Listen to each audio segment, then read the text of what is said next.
This movie is so ridiculous, man. I got that bottle of wine already. Quintessential 90s right here. It is, and right up there with Last Action Hero. This should be in a time capsule. You should watch it like in history class, like probably 40 years from now. Making like junior high school kids watch this shit. All right, guys, you guys ready? Yes. Yeah, man. Let's do it. All right, here we go. 3, 2, 1.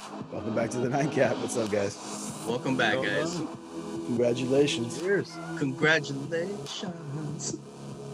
I hope everyone watched our last review of Post Malone's new wine here, this rosé.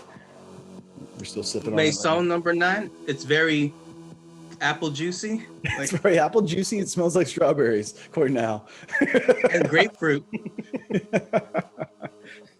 It looks like perfume. I'm not gonna lie. I don't even know if we should be drinking this. I'm drinking a headache right now. It's very. Rich managed to get the wrong one. Yes. I'm drinking Maison -6. Kirkland Maison. Kirkland number Kirkland 9 makes good stuff. Their croissants, amazing. Well, let's talk about this movie here, The Rock, 1996. My goodness, man. I was in high school at the time. High school, a young man. Young man with so much to live for. Didn't know I had a very underperforming podcast in my future. Hey, we do have subscribers? Yeah, subscribers. We do have subscribers. Yeah. And the Braveheart review is trucking. It's trucking right now. It is. Yeah. I'm glad to hear that Freedom is still popular. You know what I mean? It is. Absolutely. Sometimes I wonder, but let's get back to this movie here. Nick Cage, Michael Bay, very much on the forefront here in this film. I don't remember when I seen this movie. I'm trying to think. I didn't see it in the theaters. Did you? No, I didn't. You guys? I think I saw it at my buddy Nate's house, honestly. I think I saw it at Nate's house as well. Shout out to Nate. What about you, Al? Did you see it at the theater when you were working there? Or? No. I watched this when it came out on like tape.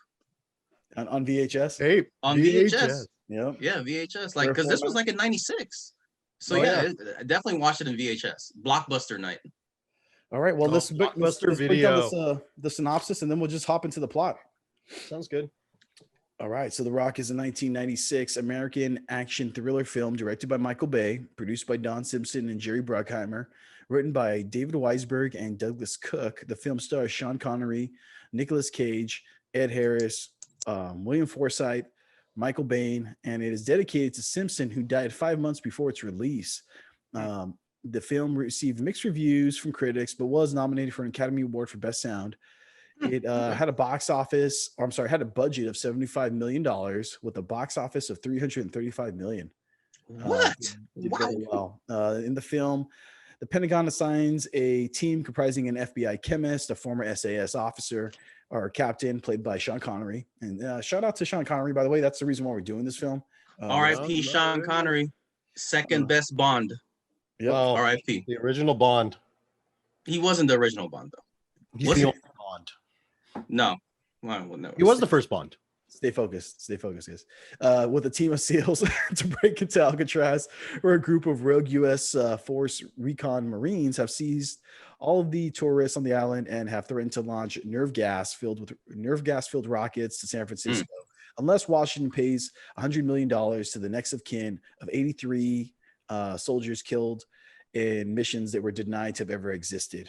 So it was a kind of an interesting plot, I will say. Overall, for plot, I ended up giving it I think I give it a 7. Okay. Here are my notes here. Sorry about that. I think the plot itself is interesting. It's just done in very much a Michael Bay fashion. And Michael Bay films for me always have like kind of like a high ceiling. Have like a high floor. Like, it's not going to be horrible, but they kind of have a low ceiling too. It's not going to be excellent, and this very much falls in that middle category for me, at least in the way they did it. Yeah, it's not like a Michael Bay, Jerry Bruckheimer film's never going to break any sort of new ground. But if you're going to be in the theater and it's Michael Bay, you already know what you're in for. So yeah, you're going to get a fun movie. Yeah, it's like a fun. I'm sure this was released in the summer. I'm going to say this was a summer blockbuster. It was released in June. Yeah. So the plot, I'm pretty near you. I gave it a 6 out of 10. It was it had so much more potential. I like that it was Hummel. Like he was a patriot, thinking that he was doing the right thing against like a corrupt government, a corrupt politicians, not like giving like our great soldiers their due. So it had a lot of like things there that he could have delved into more, but obviously it's a big blockbuster action movie, so you can't really get into it. Bring on the explosions. Exactly. This is the like pretty much the quintessential big Hollywood blockbuster film, right? Comes out in the summer, lots of explosions, minor complexity, little depth, little character development, yeah, but big names, right? Right. Exactly. What do you think, Rich? I actually matched up with yours. I gave it a 7 as well. I mean, like you guys said, it's a Michael Bay movie. It's just going to be a fun movie to watch that you just don't really take too seriously. You know what I mean? Mm-hmm. It rides a line of action and just comedy almost as far as Michael Bay goes. So yeah, just a solid 7. Nothing really bad against the plot or anything. I mean, like you guys touched on, vengeance on a government for not taking care of their soldiers. Which is possibly like, it could happen. I thought the story itself, I mean, I don't want to get too ahead of us, but yeah, I thought the story itself was semi-interesting. It's just, it's kind of like dumbed down a little bit, you know what I mean? In terms of how they present it. It gets a little cartoonish, but let's not get too ahead of ourselves in here. Let's talk about the production itself. We talked about it. I mean, Michael Bay very much has a style. This is, more in the mid 90s before he went totally digital, and you had the heavy color saturation and and color toning that he does nowadays, but all the same camera shots and angles are there, the big swooping shots around the protagonist, the explosions, the kind of like ridiculous explosions that they would kind of do, like talking like that car chase scene right when they're going through San Francisco, which I still don't understand how that Hummer outran the Ferrari. It's so outlandish, but like you said, this is a Michael Bay, Jerry Bruckheimer joint, and you know what you're getting. You're getting explosions, you're getting car chases, you're getting really outlandish like action sequences, like you said, like you mentioned the Hummer. It wasn't the Hummer and the Ferrari. It couldn't even have just been regular government issue cars, but it had to be a Hummer and a Ferrari going blasting their way through San Francisco, ramming into a tram, that trolley that literally explodes into like a giant fireball that's in the air. Even before that Hummer it split that water bottle truck in half, no damage. Dude, that thing was taking out cars like it was a semi. They were flying all over in the air. and then that Ferrari was taking all kinds of damage and still trucking, still going. Yep. Like as if nothing's happening. Like as if it was the Hummer. Yeah. Right. Yeah, it was ridiculous. And when can a Hummer outrun a Ferrari? And then the scene, I mean, talking about what I think we said before a second ago, it's almost like comedic, like the scene in the very opening one in the lab, right? And like that's the gas gets released, and it's like on the baby. It's melting. It's melting the thing. I'm like, I couldn't tell if they were like, if this was a joke or like a training exercise, if this was supposed to be a scene. I literally couldn't tell the difference. Give me my water. Where's the sprinklers? Oh, perfect. How many? 1 minute. 1 minute. Where's my damn water? Yeah. Oh my gosh. Yeah. It's just clear. He disarmed the bomb. All right. He said it. I love pressure. Yeah. I don't know. So I mean, it's it was what it was. I didn't hate the production. I mean, in terms of the way it looks and stuff, the way it's crafted. I mean, I think I ended up giving it a 16.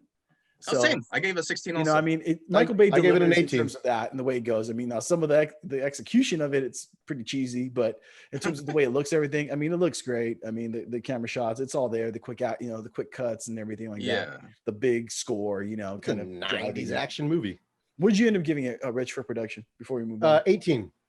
Yeah, I mean, you can't really argue. And then even for the time in the 90s, I mean, it looks great. I mean, even watching it today, it still looks good. Yeah, 25 years later, I mean, it still looks looks solid. Let's get into the performances though here. And actually, Al, you take it away on this one. I don't know, man. I'm pouring myself another glass of Mason right now. The acting, bigger cup. The acting, let's get it out the way. I gave it a 19 out of 30. Okay. All right. I think that's fair because I think it's fair because Ed Harris and Sean Connery kind of carried this whole thing, especially Ed Harris. In the very beginning, he was like Hummel. He was a man of resolve. Like he was intense. Like the first call that he made to all those like Washington yokels, like he was just like, this is my demands. This is it. This is it. Owned him. Alcatraz out. All right. Mhm. And then Sean Connery, wise snapping, like old school, like SAS, like British intelligence, super cool. Mhm. And so they did a good job. And then it got like evened out by Nicolas Cage, Steve's boy Nicolas Cage. Ah, In the His beginning, favorite. it was okay. And then more towards like as the film went on, he got hammier and campier and overacting. And I was just like, oh God, like especially when he was like trapped inside the cell. And I was just like, this is enough, guys. Isn't it amazing like how Nicolas Cage is like this hey type of guy until he kills someone, and then he's a badass taking people out, like I don't know. all the one-liners. Nicolas Cage, that scene where he's trying to hold up Sean Connery, he's like, "No, you're not. Freeze!" I was just like, "No, FBI, freeze, sucker." freeze, sucker." It's so bad, dude. It's so bad. Yeah, everything you said, Al, I've kind of feel the same way.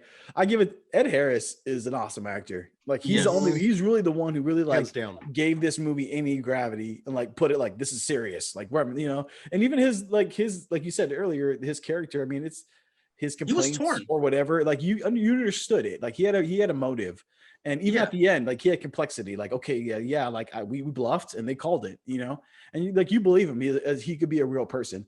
And Sean Connery's character, he's always charming. You know what I mean? Like he's just like kind of a likable dude. You know what's interesting about Connery is like he's kind of got like a levity about him. Like he's not like super intense. He's always kind of like had a smirk. You know what I mean? And he just kind of keeps things light. Even though he's like the heroes per se, he always keeps things light. But to contrast it, we get freaking campy Nick Cage running around, overacting, just being a satire of himself. You know what I mean? It's just ridiculous.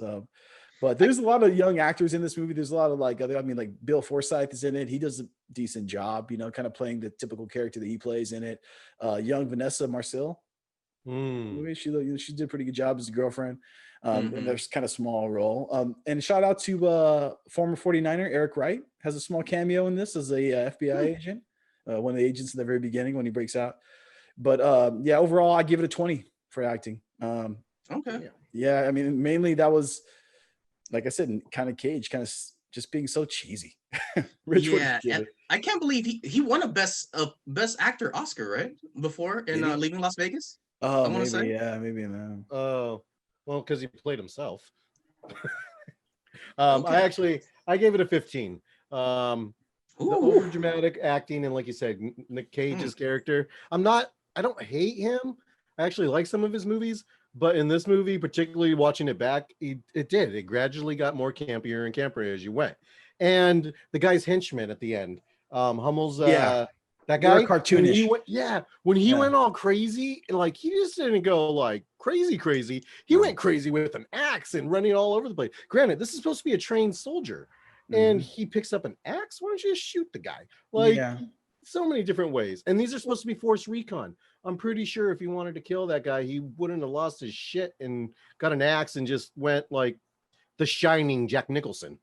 I'll say too, Womack, the FBI director guy, him too. He was kind of cartoonish. The bad guy, the guy was all. They all were. Yeah, where's Mason? Show me. I want to see his dead body. It's like, shut up, dude. Like, come on. And do you know who Sean Connery was? Kind of. It was almost. I don't know. I like the original Bond movies with Sean Connery in it. It was almost like that original Bond character got locked up and put in Alcatraz, and then all of a sudden got released. And then he came out. I kind of see that. Shout out for this movie. I mean, Rich, we were talking about it earlier. Is every time I see this, I think about Call of Duty.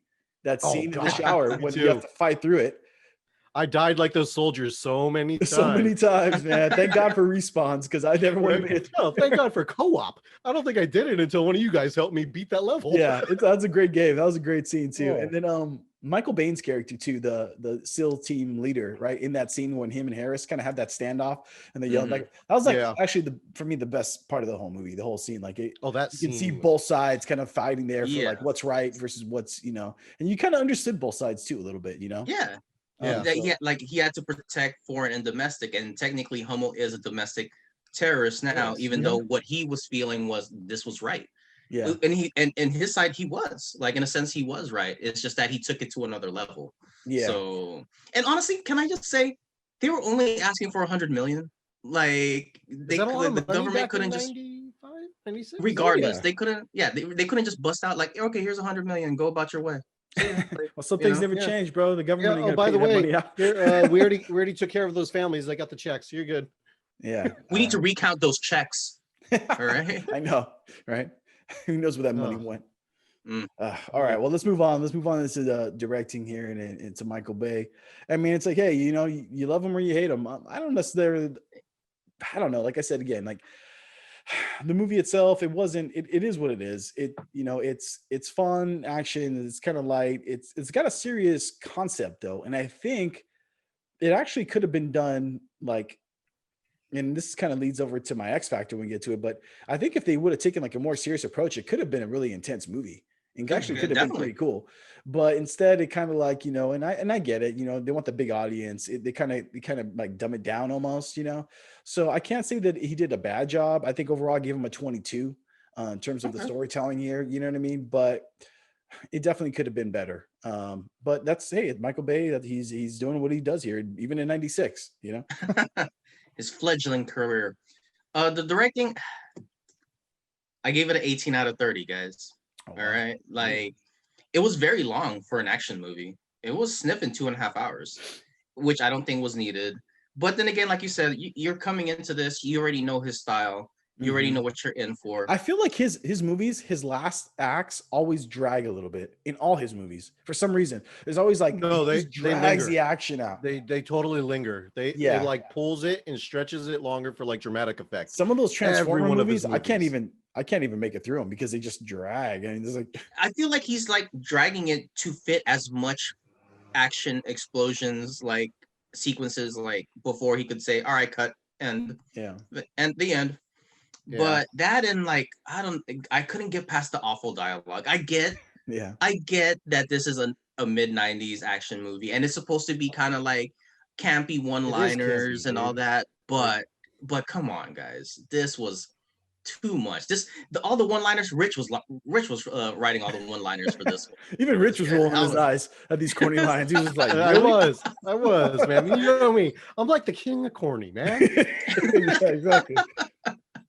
I don't know. Yeah, for me, I gave him a 22 because for the fact it's Michael Bay's earlier movie, and for me, I don't, like you said, you either hate Michael Bay or you love him. I'm kind of in between. I know when I go watch a Michael Bay movie, it's gonna be action, entertaining, a little campy and corny at some spots. That's just kind of what he does. So, I mean, I don't want to say I'm a huge Michael Bay fan, but I do like his movies. I haven't been really too disappointed in his movies. So, and I didn't think he did a bad job for 1996, and having to deal with Nick Cage. Pretty good, not bad. So that's why I give it a 22. Right on. All right. Well, let's start wrapping this up here. Get into the X Factor. Let me see here. So X Factor for me, I kind of hinted at it earlier. I don't hate this movie. And once again, shout out to shout out, but rest in peace to Sean Connery, an excellent actor. Seemed, you know, fairly beloved across the industry and stuff. But X Factor wise, I give it a 3. And basically, you know, in terms of this, it's pretty hard to watch these days. You know, I don't know if this movie aged well. I don't know if It did not. the adult version of myself would even go like back in '96 would have enjoyed this as much. But I do think the concept is cool. You know, they love to remake movies in Hollywood. Maybe hand this off to a little bit more serious director. Let them, you know, retell the story. I could actually see this movie being pretty cool. You know, minus Nick Cage and, like I said, a little bit more gravity to it. But, you know, as far as the movie itself, going back and rewatching it, yeah, I didn't hate it, but it definitely was a little bit of a slog to get through. Yeah, honestly, like X Factor, 3. No, I didn't. Oh. Yeah, 3. I just couldn't get past the awful one-liners, guys. Like, I really couldn't. It was so distracting. Like, literally every scene. Go watch the movie again. I dare you. Every scene is gonna have like a little like one-line zinger jabs. or try to be a zinger. Yeah, Yeah. and yeah, I couldn't get past it. 3 out of 10 for me, guys. And also throwing out another X Factor. It's not really an X Factor, but I just kind of noted this. When Sean Connery had the long white hair, it reminded me that he was supposed to be Gandalf in Lord of the Rings, and he turned it down. He was supposed to be Gandalf? Yes, and he turned it down because he would have been a great Gandalf. Yeah, I don't know and about then that. what his reasoning was that he really didn't get the material, so he didn't get it, so he turned it down. Yeah, I can't see him I can see that. in that I can see him not universe. being a fantasy fan. Yeah, But- I think they got the right guy for that. Just on the side note. But He did. he was, Don't get me but wrong. like, That guy played a great, amazing, perfect. Man, I love those movies. yeah, and but yeah, little fun fact for you guys. Sean Connery was supposed to be Gandalf. Interesting. Damn. Rich? I give it 2. Woo! Only because of Call of Duty. That's that just because of that scene right there. Yeah. And it made me remember Call of Duty, and I kind of wanted to pick it up and play it again. I know, right? And just breach that wall and get the shit shot out of me and be like, I'm done. I know. Yeah, for sure. All right. Well, I mean, that's it, guys. I really don't have too much else to add here. You know, famous No, movie here, but no, I mean, no. I think we should wrap this up. And but shout out to his girlfriend though. More girls should propose. oh my gosh, yeah, I know, right? And then he couldn't decide if he wanted. I was like, oh, come on. Bro. Also, shout out to Teenage Me because of Vanessa Marcel, Teenage Crush. Oh yeah, gorgeous. Shout out, and then and once again before we sign off again, hey, Sean Connery, guys. Sean R.I.P. Connery. Rest in peace. Rest in peace, Bond.